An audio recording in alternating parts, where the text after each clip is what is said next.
Jimmy Kimmel isn't evil. So I have something to say about this because I know Jimmy Kimmel a little bit. When I went on his program when I was at Fox News, I had a good rapport with him. We had a lot of laughs. He was a gentleman. He'd come back before the show. He'd kid me, I'd kid him. I saw him at the Emmys, same thing. But then when Trump got power, he changed. Mr. Kimmel changed into more of a bitter comedian, and I noticed it. I admire Jimmy Kimmel because of the travails of his young son, which he doesn't publicize much, but he is a hero dad. So when I saw this today, I was sad. I didn't celebrate it like some people did. I don't like people losing their jobs. But what Kimmel did is inexplicable to me. And maybe he'll come on your show and explain it to you or my show, the No Spin News. He had to know on Monday in his dialogue how raw the country was over this assassination of Charlie Kirk. He had to know that. And to use his monologue, which is usually comedic, to mislead the entire country by implying that MAGA, Trump supporters, were really behind the murder. To do that, I'm saying you have a battery of writers, you have a producer on your program. Did no one red flag you on this? Did no one say anything about this? This isn't about censorship, all right? This is about responsibility. And as you pointed out correctly, every corporation has a responsibility to make sure the product it is selling is an honest product. And by saying that MAGA might have been responsible for murder, not only is that defamatory, but it's outrageous. And then I turned on CNN, which has booked all the guests that hate Trump, the same usual suspects that you wouldn't book Cuomo. Look up in a minute. People are saying, what is Cuomo reading when he's interviewing you? And I say, he's got a battery of comic books that he likes to go to when he's listening to me. This is also known as the question sheet for Bill O'Reilly, but go ahead. Yeah, but Some you people know, you actually don't think need about the interview beforehand.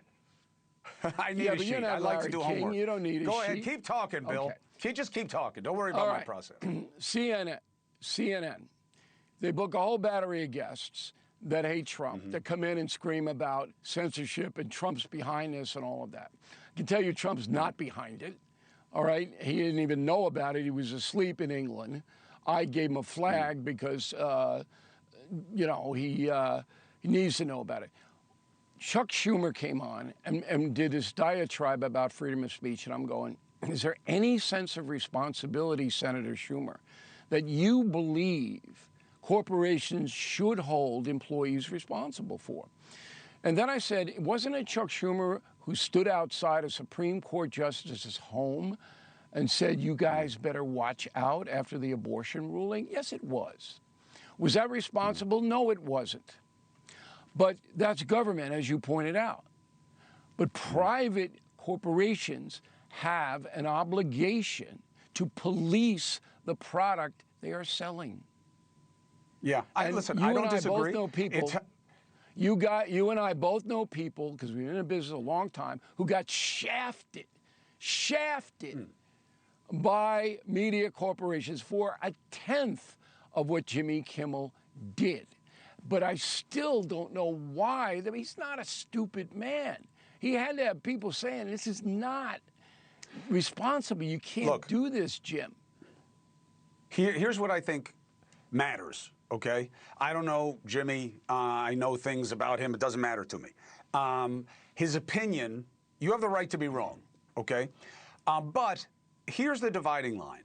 ABC has to decide who and how they want to be, okay? It's called goodwill in economic theory, right? How do they want their brand represented, all right?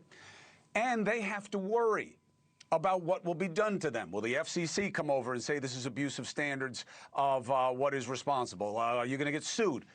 None of this exists in any real way on social media. And what Jimmy Kimmel said is tame compared to almost everything that is not positive about the Charlie Kirk assassination on social media, and they get away with it. But it's not even the same though, realm. Not the same realm. Here's the difference. So look, I would have agreed with you until recently, because what I have learned about how they use AI and the absolute ability that someone like Elon Musk and his team of engineers have to know what is being said, what kinds of words, what kinds of thoughts, and they use it to process where to put their ads and what to promote.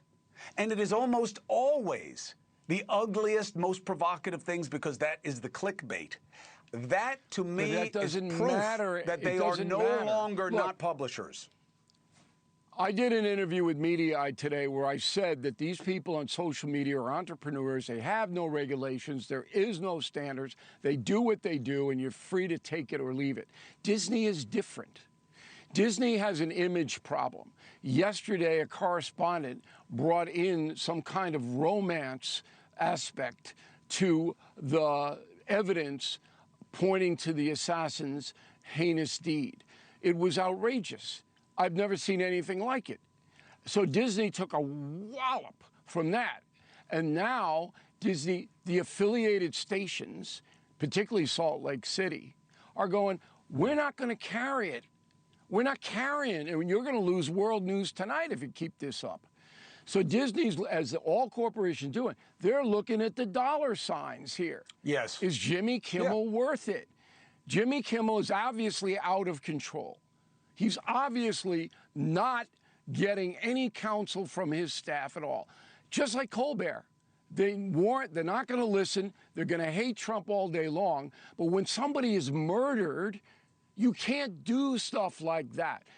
That doesn't come close to standards that the networks have to conform to by the Federal Communications Commission. All networks have to conform to it. And I think that should extend, I think it should extend to social media, because It'll never our extend. understanding... It's never going to do it. Well, hold on a second. I'd never say never. And hold on, you don't know that. Our understanding of what that is and how it works has changed in 30 years since they created the Internet Decency Act. I'm telling you, Bill, you and I will be talking on direct messages, which we don't do, but if we were, and I was saying, hey, I need to get a video game for my kid, and you're like, oh, I have one that I bought for my kid. I'm telling you, you and I are going to get ads for video games all of a sudden in our threads. Why? Because they know how to monitor what's being said and to use it for their advantage. They should have standards too. All of that is true, but Congress is never going to pass limitations on social media speech because it's an individual thing. If it were a giant corporation like X or one of those that was conspiring, all right, to undermine the values of America, then you would get some kind of scrutiny. But they are. Congress is what are you talking about, Bill? They're never going to do it. How can you look at what X has become? The guy, by definition, does nothing but pour gasoline on everything. He called the left the party of murder right after the assassination. I'd get fired if I said that, and rightly so. That's right. Because there is a standard involved. He owns it, okay? So he's got a little more... Look, I sympathize with what you're saying. The worst evil in the world exists on social media. That's why I wrote the book, Confronting Evil, because it fuels it. This guy in Utah killed Kirk because he was in the dark passages, spending all this time whipping up hate. He was mentally ill to begin with, and it just ignited into a bullet in Charlie's head. That is absolutely the fact. But the government is not going to go into individual entrepreneurs and tell them they can't say this and they can say that, because that's Putin stuff. And they're not going to do it. It's not realistic. But giant corporations that have a responsibility, they have licenses, all right, they are under scrutiny here. But I would submit to you that Disney, which is probably the worst of all of them as far as hating Trump, I don't know how that View goes on the air every day, all right?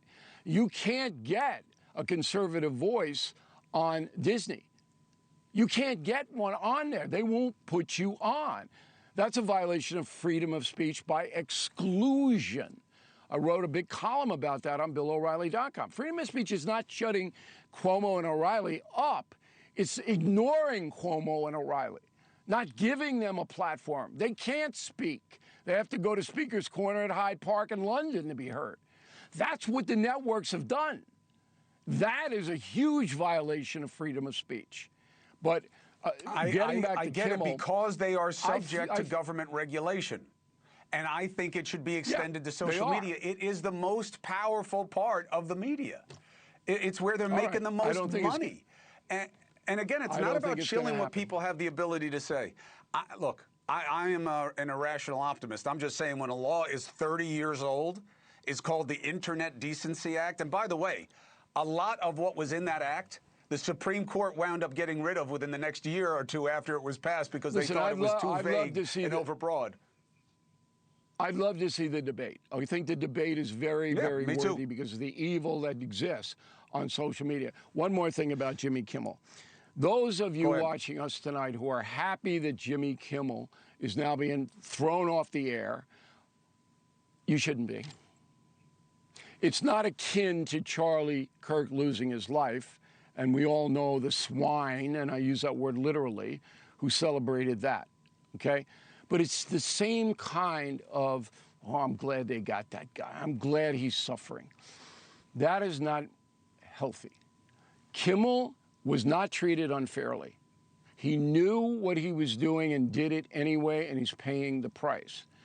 But I'm telling you, I don't feel good about it. I wish he had not done it. I wish he had called me and read me the monologue. I would have said, Jim, no way that's appropriate. No way. Think about the widow.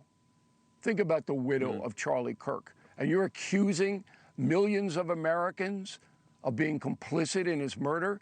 That is not true. You are misleading. You can't do that. And that is the story.